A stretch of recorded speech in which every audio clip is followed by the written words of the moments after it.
Invaders from lesser bloodlines devastate the land.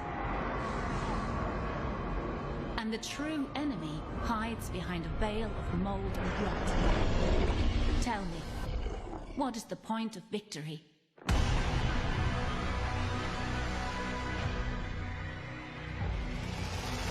When all you can celebrate... I apologize in advance, gamers. This is a rather long video. There was a lot to cover. Speak. Their commander has retreated for the moment, but more mortals are marching towards us as we speak. It seems they have received reinforcements. And normally I try to make it so that gameplay kind of matched up to what I was saying, but again, a lot to cover, so just gameplay footage, go! Immortal Realms Vampire Wars is a strategy game set in the 15th century, in a reality where humanity is subservient to vampire overlords. Those who donate their blood are allowed to live peacefully, while those who don't are never heard from again, or at least that's what the load screen tips keep telling me. These aren't your cold, sparkly vampires from the Twilight series, but the bloodthirsty undead who turn the general population to fill out their ranks and bleed villages dry as they see fit. Speaking of bleeding villages dry, that's an actual thing you can do in-game. It's not nearly as graphic as it sounds, which I think, at the risk of sounding like a sociopath, would be pretty cool, but rather one of the several tasks you'll be doing regularly to maintain your ranks. The currency used to fuel your vampiric crusade is blood, which is used to recruit new units, play cards, and pay for equipment for your lords. But I'm getting ahead of myself. Immortal Realms Vampire Wars is set on a map, where movement from tile to tile costs action points, or AP.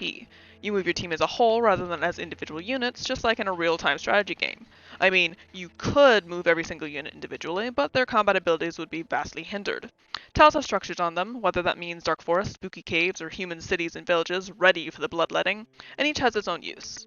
Terrain, for example, can be utilized as a source of feral allied units upon using a recruitment card. Inhabited structures can be used to recruit more vampires, but are also places to heal your units and feed. Towns have a population that is dropped to 0 if you decide to do the latter, making it difficult to maintain upkeep for your armies. Other important structures include keeps, which are the base of operations for your lord and his or her armies, the blacksmith, where you can purchase equipment, the library, where you can purchase additional cards, and a wishing stone, where you can apply a random buff to your units, at a cost. You can claim these structures and more for the cost of 1 action point, so long as the unclaimed territory is adjacent to territory that's already under your control. Now what's this lord business I keep going on about? A vampire lord is your premier unit that leads your army, can claim territory, and is more powerful than your typical grunt. They're capable of leveling up and learning skills, and provide your coven with a playstyle depending on what legacy you unlock. Legacy trees grant you overarching bonuses to your vampire clan and its head, and you gain a point to add to a branch every time you level up. Naturally, a unit this special needs to be safeguarded in battle, otherwise the battle will come to an abrupt end. Conversely, you strike the killing blow on the enemy army's leader, battle goes on as usual. This is inane and unfair considering the odds are often stacked against you in the enemy's favor. Why is my army bound to different rules than the AI's army? After a loss, you can respawn your lord and his army, which is just as good as getting a game over, because chances are you won't have the resources to start all over again, and being able to recruit units the way you learned in the tutorial is closed off to you in the initial act for some god-awful reason. As such, in the early stages, Immortal Realms is poorly balanced and will pose a struggle for players who are just trying to learn the game. While your regular units don't gain experience, every combat encounter you manage to win adds a veterancy notch to their belts, making them harder and more difficult to kill.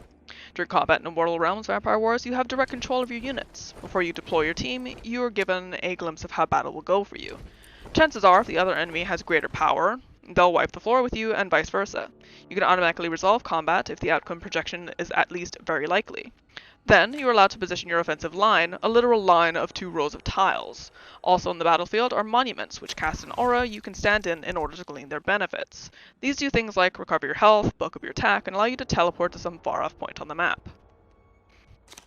Lords on either side have aspiration bonuses achieved by doing a specific task. Most common is dealing damage. The enemy often has the aspiration opposite yours. In our previous example, that would mean receiving damage, which means they'll gain bonuses as you do. Much like in the Pokemon games, where the enemy team are inexplicably better equipped or cooler than yours, Immortal Realms Vampire Wars tends to hold you at a disadvantage during the campaign.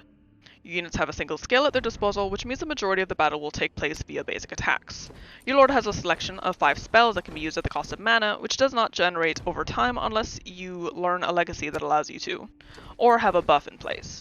In order to win most fights against higher level enemies, your bosses and whatnot, I found myself dedicating huge amounts of time to shoring up my numbers so that, when the enemy inevitably killed off my cannon fodder units, my lord would sweep in and strike the killing blow.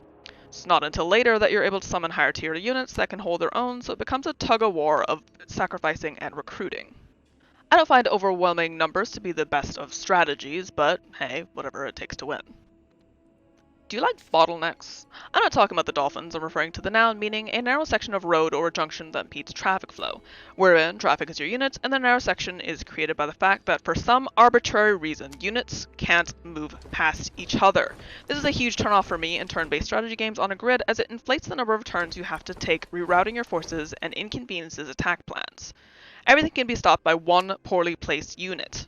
To compound that issue, there's no undo function. This drives me insane. I'm human, and therefore flawed, and sometimes I don't know what the hell I'm doing, while other times I misclick. Whatever the case may be, having each decision be unchangeable, in a game where one bad decision can screw everything else up for you, is unnecessary and tested the limits of my patience. Another thing that tested my patience was the limited voice lines every unit proudly declared at the beginning of their turn. Seriously, "We serve the DRACUL," and "For the DRACUL" became tiresome in the first battle of Act 1. We serve the DRACUL. We serve the DRACUL. We serve the DRACUL. I did mention that this was going to be a long review, right? Okay, just checking. After you win an altercation, you'll gain experience for your lord and also new cards add to your hand. Sometimes you're also awarded equipment, which is also in card form and can be played on your lord to equip him. There's a limited pool of equipment available and falls into one of 4 categories: helmet, armor, weapon, and ring. You can have one of each of these equipped with the exception of the ring, of which you can have 2, and new equipment destroys the old equipment. Included in party management are those pesky legacies I mentioned earlier, which are perks like additional HP and, later, an additional tier of units. Your lord's spells can also be upgraded, but they can only be improved upon once. Upgrades were underwhelming in terms of variety, though their effects were worthwhile. The campaign is split into 3 clans, DRACUL, Nosfernis, and Moriah, and no matter how the sexily posed, clearly undead lady lounging in a throne on the Moriah tab piques your curiosity, you have to play through the preceding campaign before unlocking the next, even if they have absolutely nothing to do with one another. While I'm not a fan of the style, suppose I just really want to play the Lady Vampires campaign and don't give a hoot about the others. There is no point in complaining about it. Each campaign is broken into 4 acts, over the course of which you'll experience the stories of the different vampiric head honchos. It'll take you anywhere from an hour to 4, and that's pushing it, to finish an act, for a total of around 20 hours a campaign once you factor in load screens and cutscenes. Assuming you can make it past the grueling first campaign. I'm all for a challenge, but being pushed down while still learning the ropes and kicked while I'm down isn't my idea of a good time. Those load screens I mentioned are a persistent issue, by the way, particularly at an act's conclusion, where they can drag on for a good 30 seconds or so. There's also a load screen every time you enter combat, every time you leave it, and it bogged down the entire process. Every act has its own mission rules and is divided into a series of evolving win conditions you must complete to progress the story.